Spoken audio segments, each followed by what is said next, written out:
Well, this is what's strange, what I'm fixing to tell you now.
I'm here at the grave of the Cherokee chief.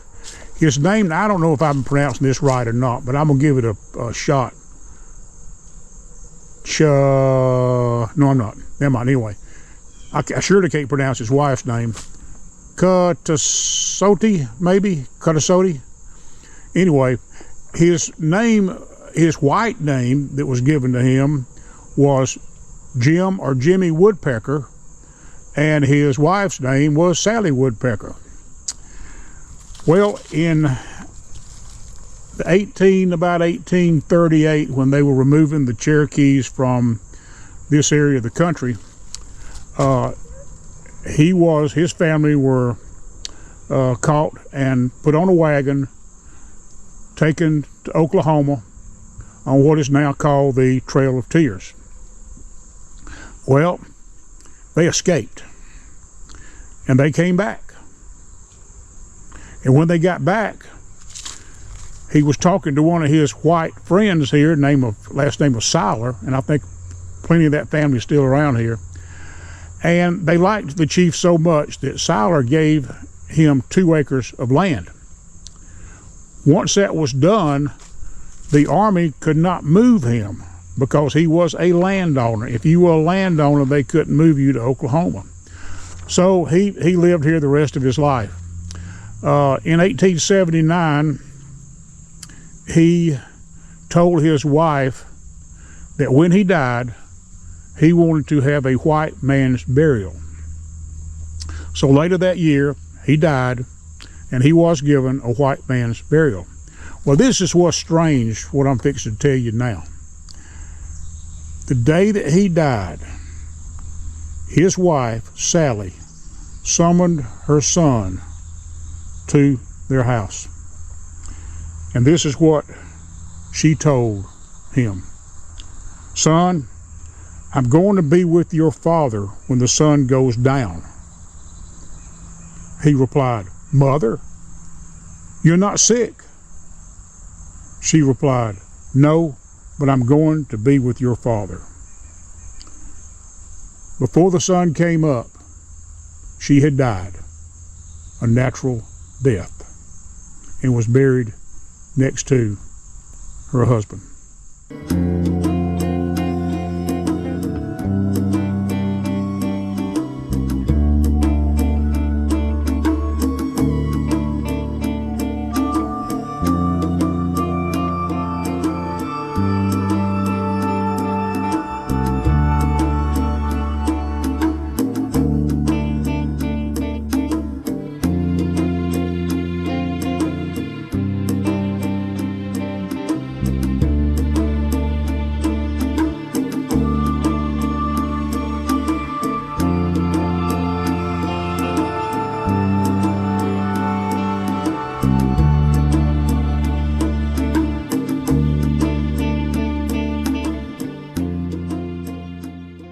After visiting the grave of the Cherokee chief, I decided to ride down to Mountain City, Georgia, to the Foxfire Museum.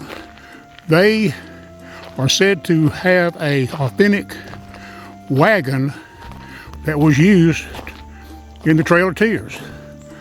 So I'm climbing up this hill. I think it's in a building up here. I'll be right back.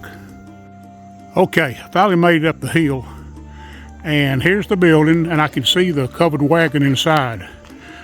So let me go in here. I know it's going to be dark probably. I'm gonna go slow, see if this camera will adjust, because I didn't bring anything with me except a cell phone.